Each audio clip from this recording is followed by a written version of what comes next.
नमस्कार सांग माने चलतु टमाटो चटनी रेसिपी ये करवा।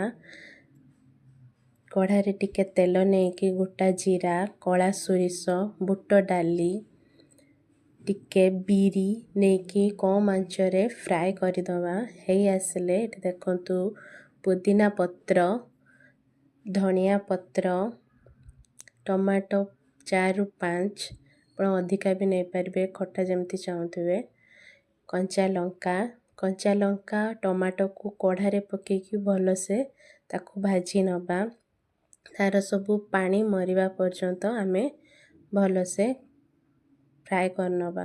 तापरे पुदीना पत्र धनिया पत्र को पकेकी भलसे सिजिबा पर्यंत ता पानी मरिबा पर्यंत भलसे भाजी नबा।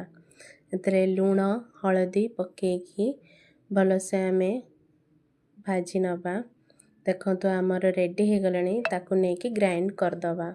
देखो ये चटनी रेडी हो सारानी चूड़ा संतुला भी रेडी हो सारानी। चलतु दोसा बनईदबा। ये चटनी को दोसा सहित नले जेकोसी उपमा सहित आपण खाई परिवे। बहुत भलो टेस्टी ही लागे खट्टा राग चटपटा टाइप।